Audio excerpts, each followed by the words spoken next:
Hey guys, Will here, back with another video, and today I'm going to be talking about my new Presonus RML16AI mixer. Now, when I say new, I don't actually mean new, because I almost never buy anything new. I am totally a used guy, but right about here, this way, oh, there it is. Right about there, you can see the new mixer. And actually, I'm being recorded through it right now. In the final edit, you may hear the audio recorded from the camera or directly from this. Both of them go through it, but of course one of them is a direct-to-computer and one of them is input on the camera. We'll see how much different the audio sounds. I may even compare them. This is my audio through the camera, and this is my audio through the mixer itself. Tell me if you noticed any difference. I'd like to today talk about Presonus, generally speaking, as a company, and some of the reasons I went with Presonus and why you should seriously consider other options before going with Presonus. Let's back up to maybe a year or two ago. I was buying a flight case off of Facebook Marketplace or Craigslist. I don't remember which one. But I met this guy, and he was running a crazy audio business, and I was asking him some of his advice. And I had told him that I wanted to buy an X32 mixer at some point, a Behringer X32. And he said, man, that's a terrible idea. I think this guy might have been a little bit of a Presonus fanboy, because he talked about Presonus on and on and on. And I thought, man, I think this guy's kind of stupid. I don't agree with this guy at all. And then I did some of my own research and found that I really liked the RML system. It really did all the things that I wanted an audio system to do. See, unlike the Behringer audio mixing system, or most other audio systems for the matter of fact, the mixer itself is inside of the stage box. And the device that you control that with is just a control surface. It doesn't have any of the mixing processing, which means if you want, you can buy just the mixer, i.e. the stage box, and then later you can pick up the control surface, whereas this is not possible with a regular mixer and D-Snake setup. And this, to me, was a huge good thing. It was a huge advantage. Because I thought there's no way I'm ever going to come up with all that money all at once. But I can definitely come up with $600 to buy this, and then come up with another however many hundreds of dollars to buy the control surface later. So I pulled the trigger and I bought this one for just under $600 used on reverb.com. It was originally used in a church, but they decided that it was not right for their system. I believe they replaced it with some sort of Bose system. Personally, I think that was probably a mistake, but with inexperienced sound technicians, something like this could be rather confusing. So it is now in my studio, and as you can see, it has replaced the Mackie board that was there previously. And I definitely haven't quite gotten used to only virtual faders yet. I always have the virtual faders running on my computer, and I have many monitors, so it never gets in the way. And I also have a tablet. I have a tablet here all the time that's pretty much there entirely to run the software. That's basically the only thing it's there for. But I find that most of the time I just use the computer.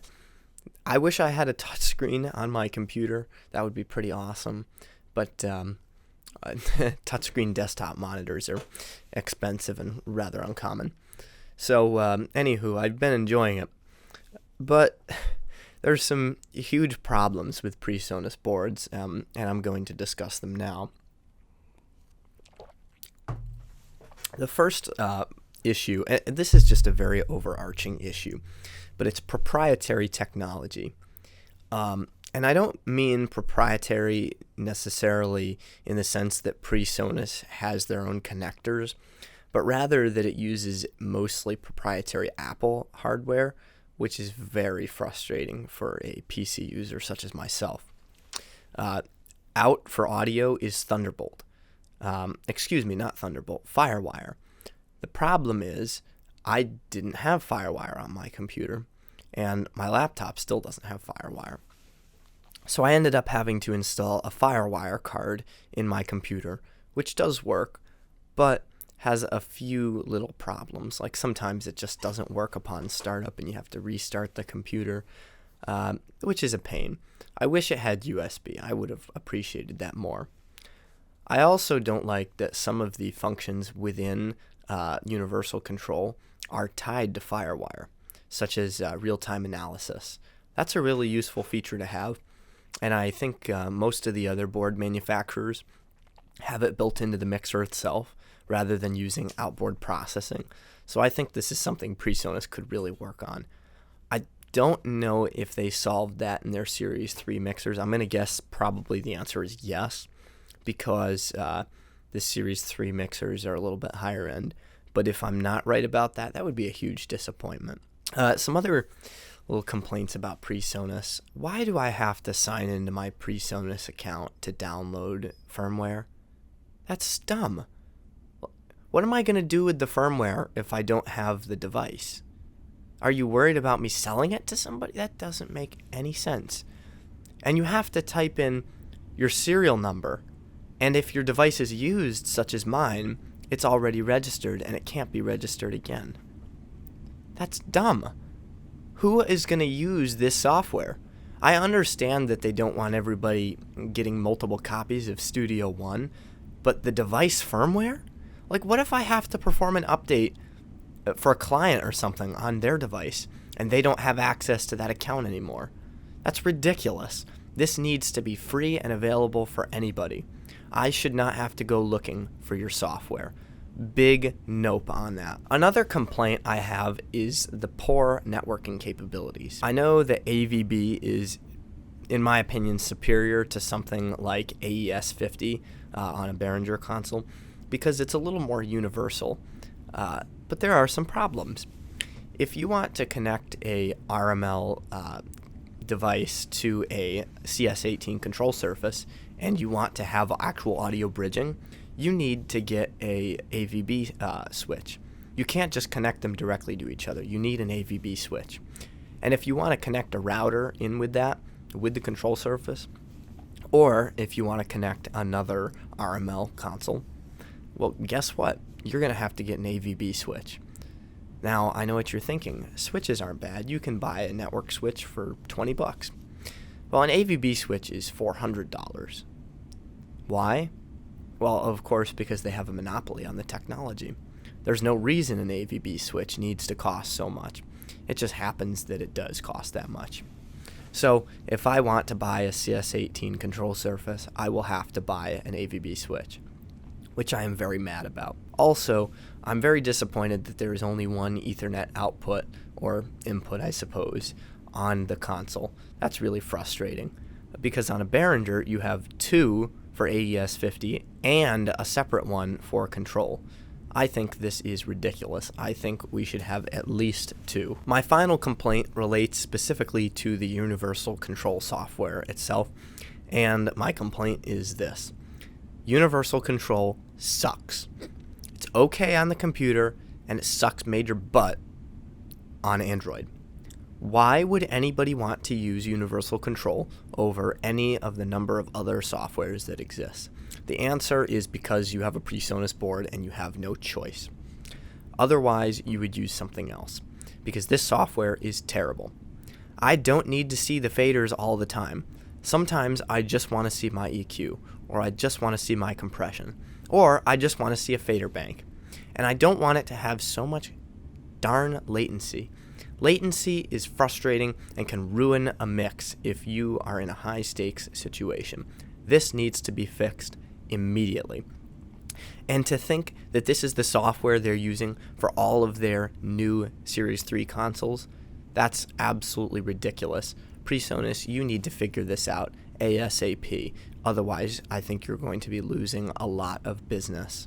If anybody is familiar with custom software for the X32 Allen and Heath mixers and Soundcraft, there's a program on Android called Mixing Station.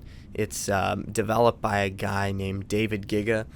David Giga, if you're listening out there, can you please develop a version of Mixing Station for PreSonus consoles? Everybody's going to use it. Nobody wants to use PreSonus's built-in software because it sucks. Please, somebody fix this problem so that the people who have spent many thousands of dollars on their consoles and stage boxes can actually get the use out of them that they deserve. You've heard all of my complaints about the PreSonus mixers, and you've also heard a couple of the reasons I bought it. But generally speaking, you're probably thinking right now, with all of these complaints, why did I buy it? And I'm going to give you two main reasons. The first reason being that I didn't realize how many of these problems affected me until I actually bought the mixer. So that's one problem. The second reason why I still went with it is because there's just nothing else this cheap. Because of some of the issues surrounding them, they have absolutely depreciated. You can buy an RML16AI mixer for maybe $600 or less. I paid just under. And you can get the CS18 control surface for the same amount of money depending on where you look. So as long as you're willing to wait a while to find a good deal, you will be able to get a really good deal. And also, the CS18 supports 64 channels natively. That's incredible. There's not a lot of boards that you can pay so little money for and get so much from. So if you want to do a 64 channel setup with stage boxes, that is going to be the cheapest way to do it. And I personally would recommend it. So if you're tight on a budget, I would seriously consider this. If you are not tight on a budget, this should not be a consideration for you. Thanks for watching, guys. Peace.